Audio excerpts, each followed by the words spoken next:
He came home 10 years early. After a decade grinding overseas, sleeping in company housing, and wiring every paycheck back to New Jersey, Marcus Bennett stood on his front lawn with $340,000 in savings and one plan: surprise his wife and finally start the life they postponed. But the front door was unlocked. The house wasn't his anymore, and upstairs, another man was in his bed. Before we go back to how it all began, tell me in the comments where you're watching from. I love seeing how far these stories travel. And if you're not already subscribed, hit that subscribe button now, because this one gets deeper than you think. Let's rewind to the moment he stepped off that plane. The flight from Doha landed in Newark just after noon. Marcus Bennett carried one suitcase and a leather laptop bag that had followed him across a decade of construction sites and temporary apartments. 10 years overseas had changed his posture, added faint lines around his eyes, hardened his hands. It had also built a savings account large enough to finally come home for good. $340,000, enough to pay off the house, invest, maybe start a small consulting firm. Enough, he believed, to begin the life he and Claire had postponed. He rented a mid-sized sedan at the airport and drove west toward Westfield. The streets looked the same. Brick storefronts, the bakery on Elm Street, the train station platform where commuters lined up for the evening ride into Manhattan. November air carried the smell of damp leaves and distant wood smoke. He stopped at a local deli and bought Claire's favorite turkey sandwich on rye with cranberry spread and a small container of chicken noodle soup. He imagined her surprise, the way her eyes would widen, maybe fill with tears. He had rehearsed the moment in his head during countless nights in Doha when the desert wind pressed against his apartment windows. Hawthorne Lane was quiet when he turned in. The maple tree in front of the house had shed most of its leaves. The colonial looked freshly painted, navy shutters framing the windows. The landscaping was neater than he remembered. Claire had always complained about the uneven hedges. Now they were professionally trimmed. He smiled, thinking she had taken pride in the place while he was gone. The front door was unlocked. He stepped inside, rolling his suitcase over hardwood floors that hadn't been there before. The old beige carpet was gone. The IKEA sectional they assembled during their first year of marriage had disappeared. In its place stood a caramel leather couch, a glass coffee table, framed abstract art. The room smelled faintly of expensive candles, not the vanilla ones Claire used to buy from Target. A large television covered half the wall. Even the light fixtures were modern and sharp. Confusion settled in before fear did. Then he heard laughter upstairs. Claire's voice carried down the hallway, softer than he remembered. A man's voice answered, low and relaxed. The sound didn't belong in his house. Marcus left his suitcase at the bottom of the stairs and climbed slowly, each step tightening his chest. The guest bedroom door was closed. The bathroom light was off. Their bedroom door was slightly open. He pushed it wider. Claire was in bed, silk sheets twisted around her waist. Her hair was shorter, highlighted, styled in a way that required regular salon visits.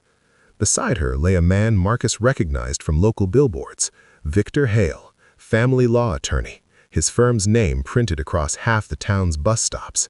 Victor's arm rested casually behind Claire's head. Claire saw Marcus first.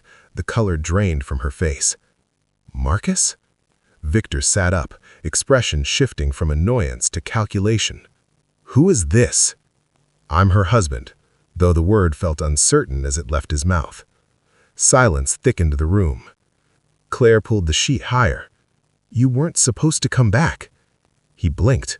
What does that mean? Her voice shook, but only slightly. I filed for divorce 16 months ago. It was finalized 8 months ago. You never responded. The words did not register at first. Divorce? Victor reached for his watch on the nightstand, composed even now. Default judgment, properly served. Marcus stared at Claire. I never signed anything. I never agreed to this. She sent everything, certified mail, emails. You stopped calling. You stayed in Doha year after year. I thought you chose that life over me. He tried to remember the last long conversation they had.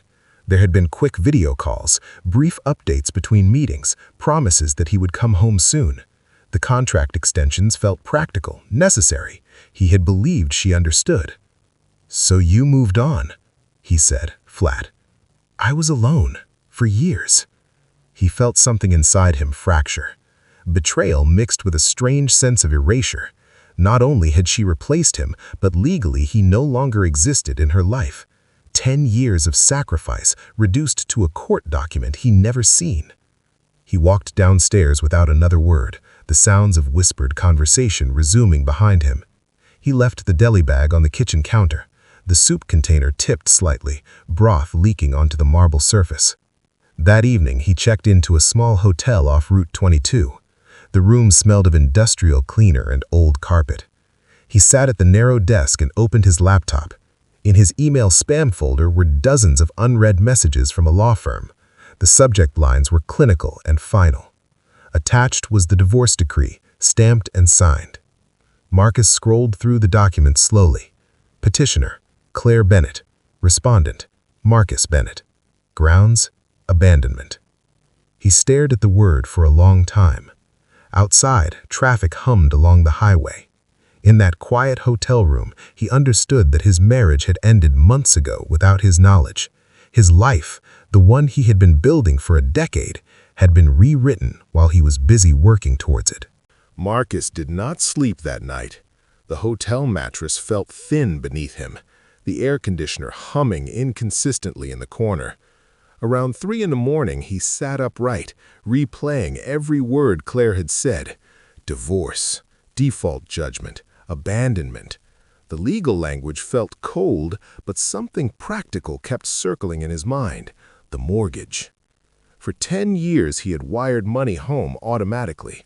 The $1,800 monthly mortgage payment was set up through his Doha bank account and routed directly to the lender in New Jersey.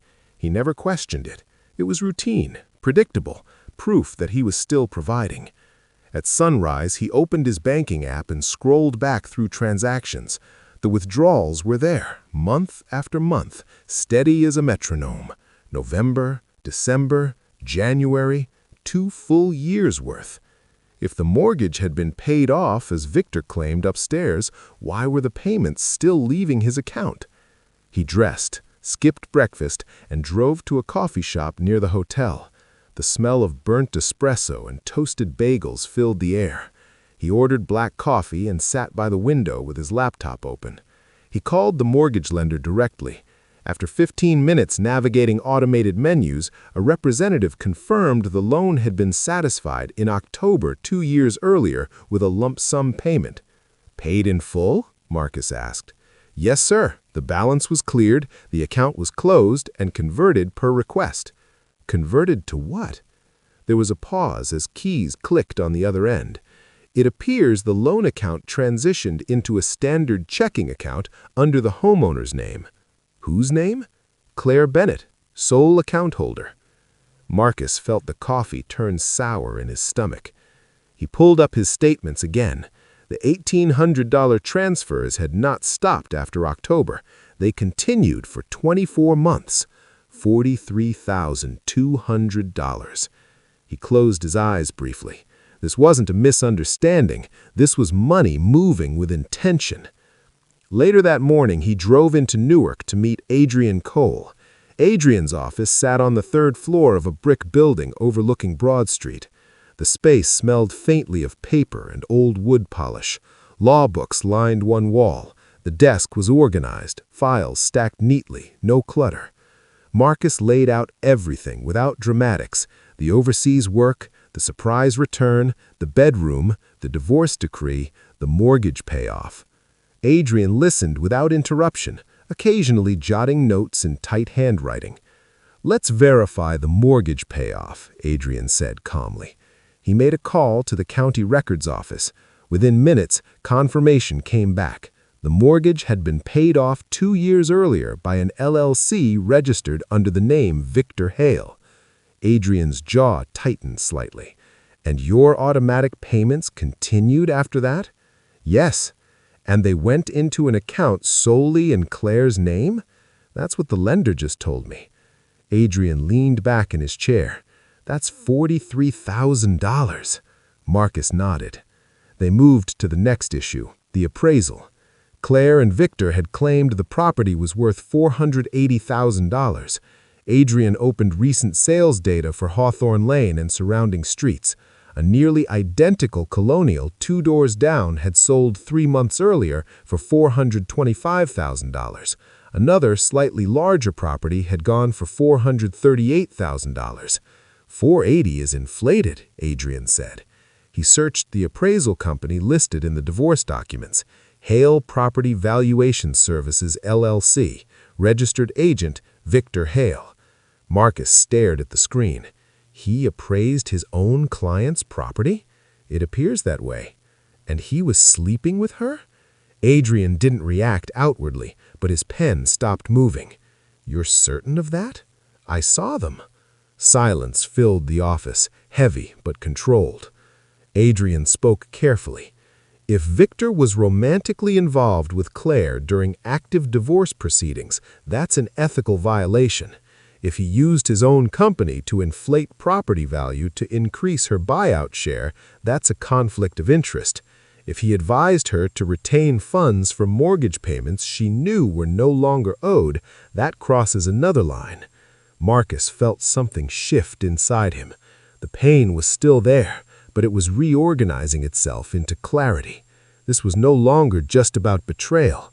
It was about patterns, numbers, signatures, paper trails. Victor had dismissed everything upstairs as standard property law, clean, technical, impersonal. But the details were not clean. A paid-off mortgage continuing to collect payments, an appraisal from the attorney's own company, a romantic relationship during representation. Adrian folded his hands on the desk and looked directly at Marcus. "This isn't just messy," he said evenly. "This could be fraud." The words settled between them with weight, heavier than heartbreak, sharper than anger. For the first time since stepping into that bedroom, Marcus felt something steadier than shock. He felt focus. Marcus drove back to the hotel from Newark with the windows closed and the radio off. Traffic on the Garden State Parkway moved steadily, commuters heading home with takeout bags on passenger seats, ordinary lives unfolding without disruption. He felt the pull of anger rising in waves, but he did not let it take control. Anger would feel good for a moment. It would also make mistakes. What he needed now was precision. That evening, he spread every document across the small desk in his hotel room. Bank statements, the divorce decree, the property appraisal, the loan satisfaction record.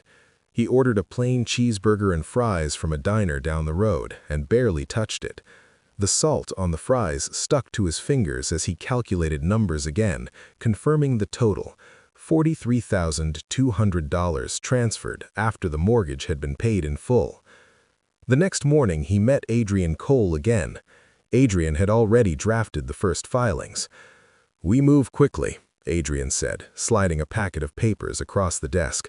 "An emergency motion to vacate the divorce decree based on fraud and improper service, a request to freeze all marital assets until this is sorted out, and a formal complaint to the state bar regarding conflict of interest and professional misconduct."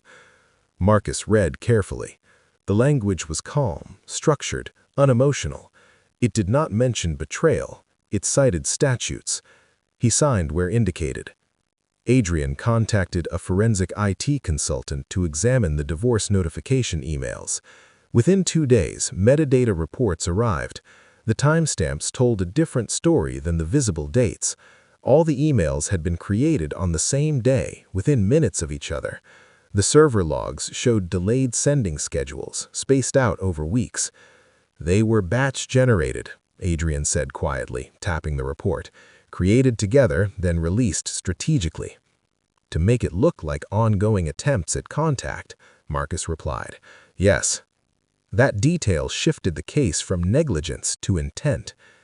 Adrian began researching Victor Hale's professional history more aggressively.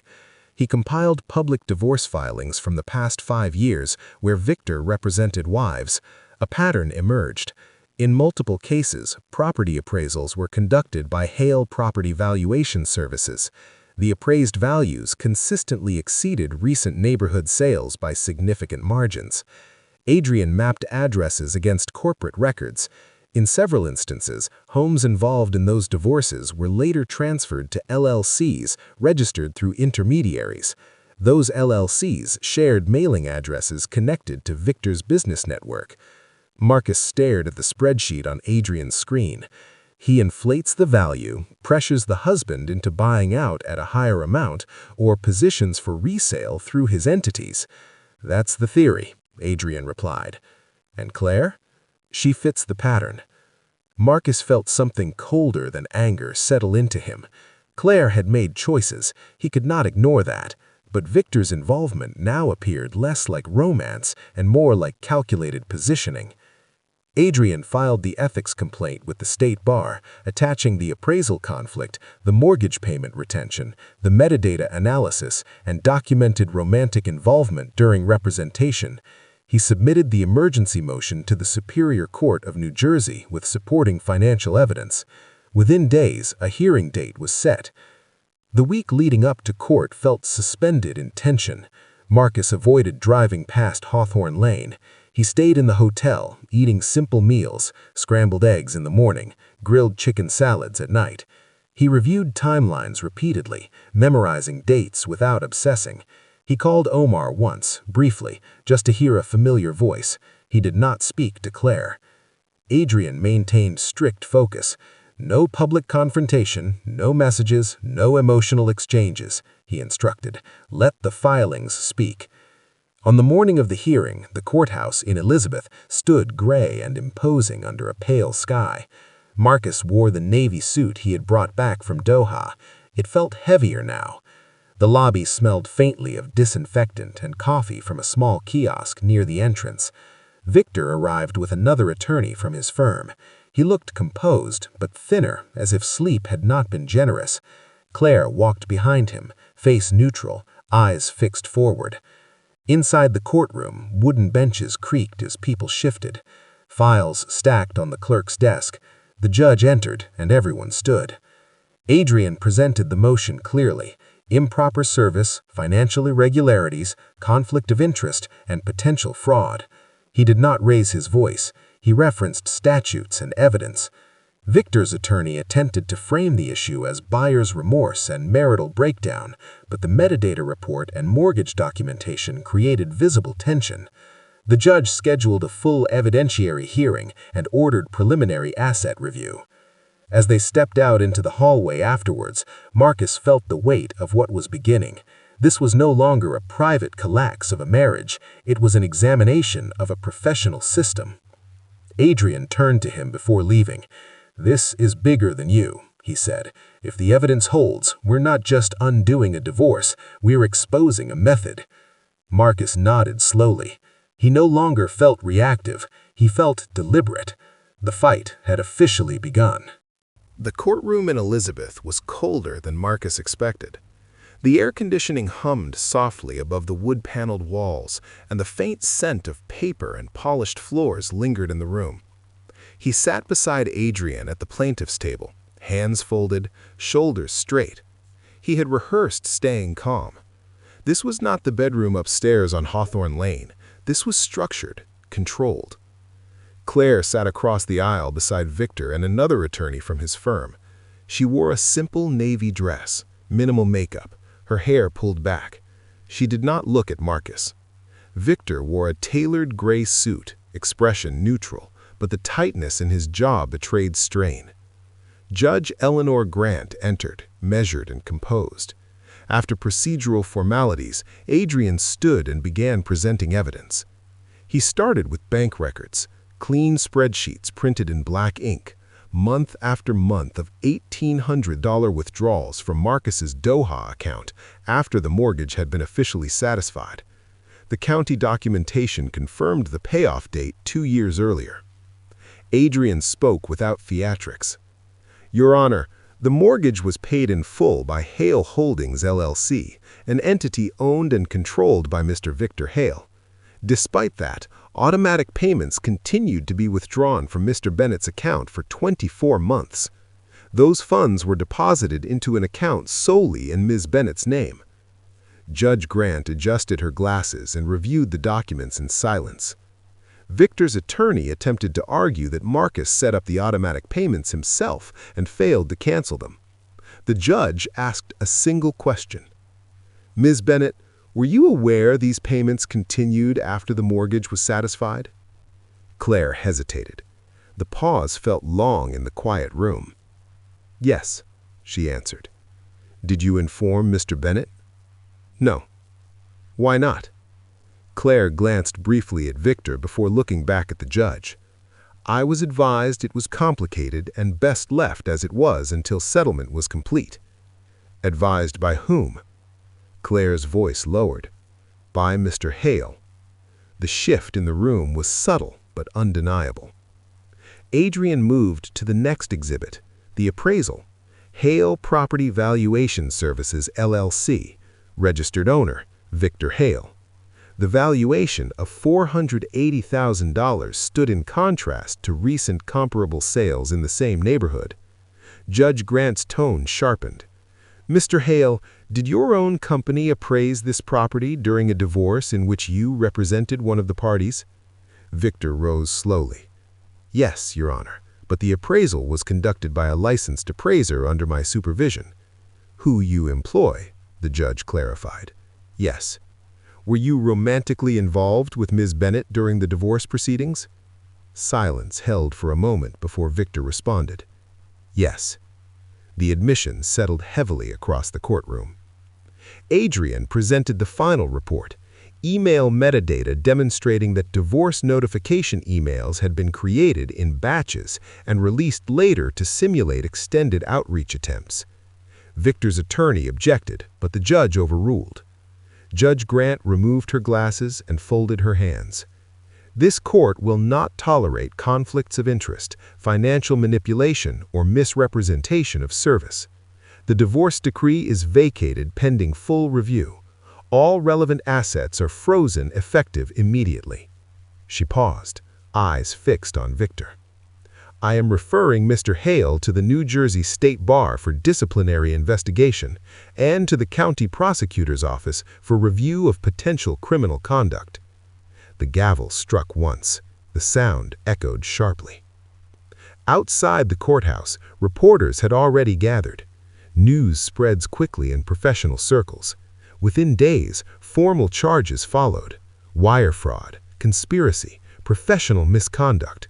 Former clients stepped forward, describing similar experiences, appraisals from the same company, personal relationships developing during representation, properties shifting into unfamiliar LLC ownership after settlement. The pattern solidified. Victor Hale was arrested 2 weeks later. His firm placed him on leave. Within months, facing mounting evidence and witness statements, he accepted a plea agreement. 2 years in county jail, permanent disbarment, restitution ordered to multiple victims. The fall was procedural, not dramatic. No shouting, no spectacle, just filings, hearings, signatures, consequences. Marcus watched most of it from a distance. He attended the sentencing quietly, seated in the back.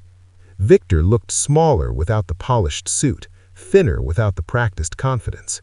There was no satisfaction in seeing him that way, only confirmation. Justice moved through systems, not emotions. When it was over, Marcus returned to the empty house on Hawthorne Lane. The silence inside felt different from the hotel silence. It was heavier, layered with memory. The leather couch Victor had chosen still sat in the living room. Marcus ran his hand across its surface and felt nothing. The legal victory restored property and corrected records. It did not rewind 10 years. It did not rebuild trust. It did not erase the image of that bedroom. One afternoon, as he stood in the kitchen staring at unopened mail stacked neatly on the counter, his phone vibrated. A message from Claire. "Can we meet? I need to talk to you." Marcus read it twice before setting the phone down. Justice had been served. Now came something harder. They met on a gray Saturday afternoon at a small cafe on South Avenue in Westfield. The place was quiet, the lunch crowd already gone. A chalkboard menu listed soups and sandwiches in neat handwriting. The smell of fresh coffee and baked bread lingered in the air. Marcus arrived first and chose a table near the window. He ordered black coffee and let it sit untouched. Claire walked in 10 minutes later. She looked different. No designer coat, no careful styling. She wore jeans, a simple cream sweater, and flat brown boots. Her hair was pulled back in a low ponytail. There was no visible makeup. She carried a leather folder tucked under her arm.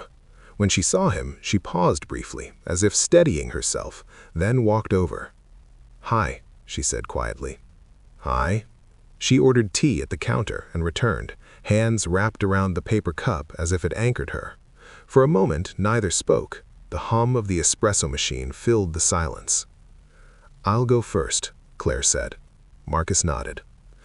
"I was angry for a long time," she began, her voice steady but restrained. "Every time your contract extended, I told myself it was temporary. 3 years became 5, 5 became 7.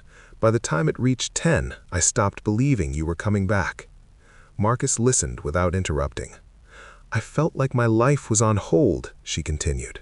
"Friends were having kids, renovating kitchens, planning vacations together. I was explaining to people why my husband was always overseas.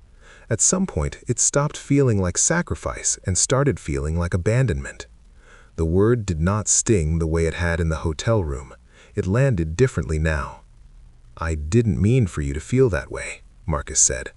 "I know, but you never asked what it felt like for me. You told me what we were building. You didn't ask if I wanted that version of it." She took a breath, fingers tightening around the cup.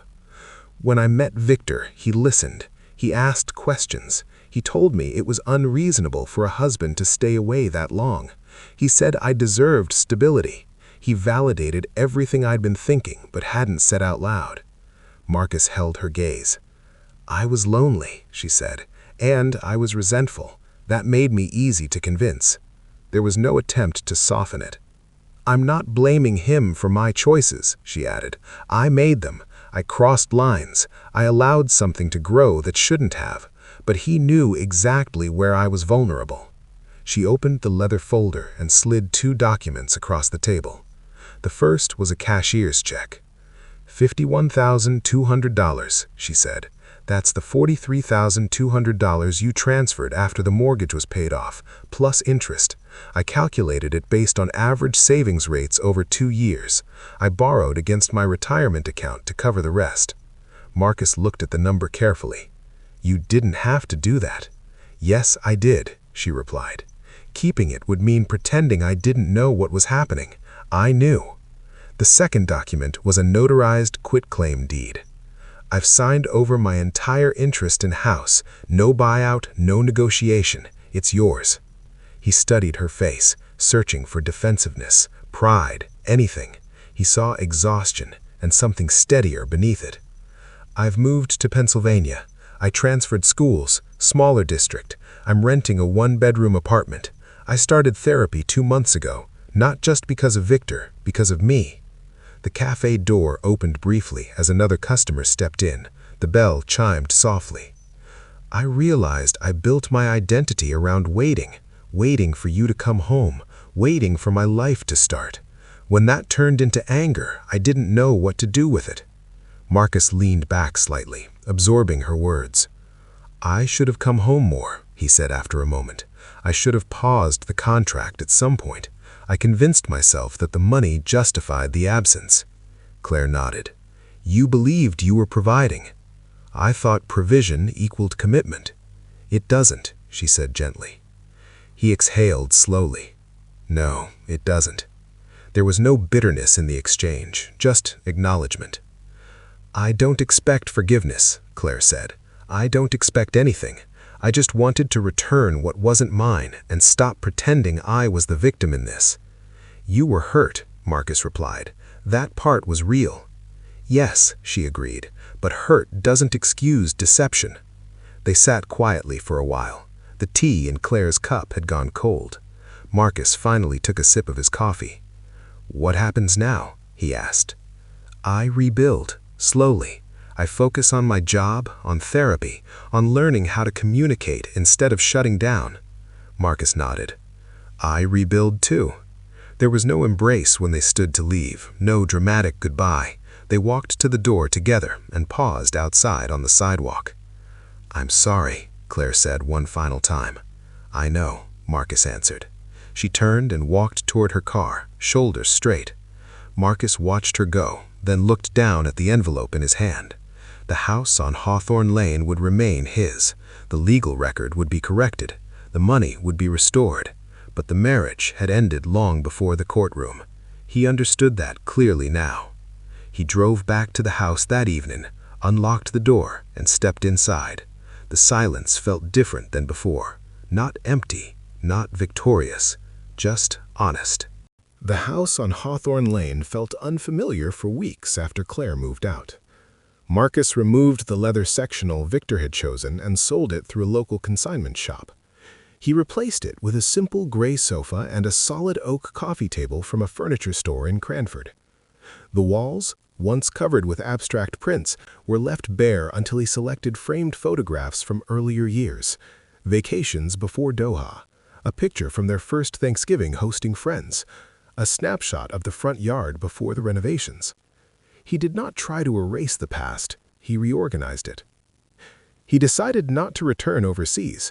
The engineering contracts had paid well, but they had also cost him years he could not recover. Instead, he registered Bennett Home Inspections with the state, leased a modest office space above a hardware store, and built a website outlining his credentials. His background in structural systems and infrastructure gave him an eye for details most buyers missed. He spent mornings crawling through attics, checking insulation and wiring. Afternoons were dedicated to basements, scanning for hairline foundation cracks and moisture stains that signaled deeper problems. He packed his own lunches, turkey sandwiches, apples, bottled water, and drove between appointments in a silver Toyota Camry he bought outright. Clients began recommending him. Word spread through real estate agents and community groups. He was thorough without being alarmist. He explained findings clearly, never exaggerating risk for leverage. Families trusted him because he spoke plainly. His integrity, tested in court, now shaped his business. When restitution funds from Victor's sentencing became available, Adrian called him with the amount allocated to his case. It was substantial. Marcus drove to Adrian's office that afternoon, sat across from him, and declined to deposit the check into his personal account. "I want it placed in a trust," Marcus said, "for people who can't afford to challenge professional misconduct." Adrian studied him for a moment before nodding. The paperwork took an hour. Marcus left feeling lighter than he had expected. He did not need the money to feel restored. Months passed steadily. The house filled again with routine sounds. Dishwasher cycles, the hum of the furnace in winter, footsteps across hardwood floors. Marcus maintained the garden himself, trimming hedges on Saturday mornings, planting tomatoes in the small patch behind the garage. He invited neighbors over for quiet dinners, grilled chicken, roasted vegetables, simple wine. Conversation was easy, nothing dramatic. One afternoon in early spring, an envelope arrived addressed in Claire's handwriting. He sat at the kitchen table before opening it. Inside was a brief letter and a final payment receipt showing the balance she had repaid. She wrote that she had completed therapy, that she had learned how to confront resentment before it hardened into silence. She was engaged to Daniel Harper, a history teacher from her new district. They had taken time before deciding to marry. She described small details: coffee on Sunday mornings, staff meetings that ran too long, the ordinary rhythm of her new life. She thanked Marcus for holding her accountable without humiliating her publicly. He read the letter twice before setting it down. That evening, he opened his laptop and wrote a reply. "I forgive you," he typed. The words felt deliberate, not impulsive. He did not write that the pain had vanished. He did not suggest reconciliation. He simply acknowledged that anger no longer dictated his decisions. He wished her steadiness and sent the message before reconsidering.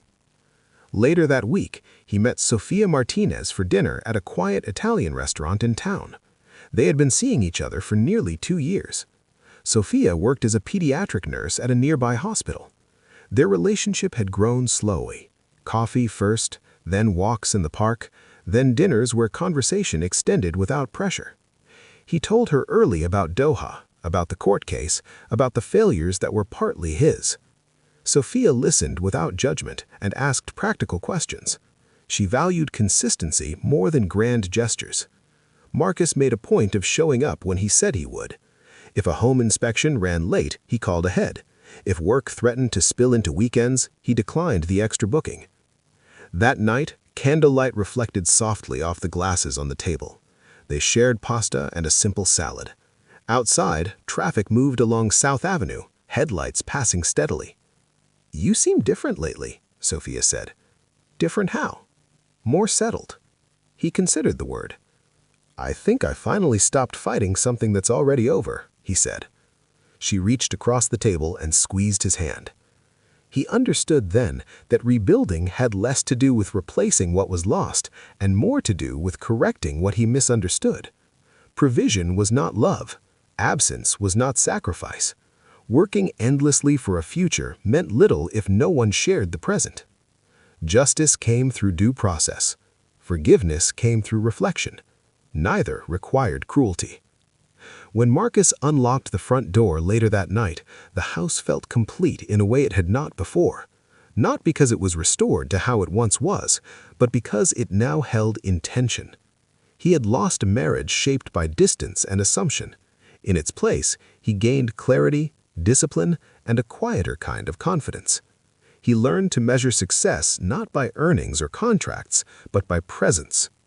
The past remained part of him. It no longer controlled him. And that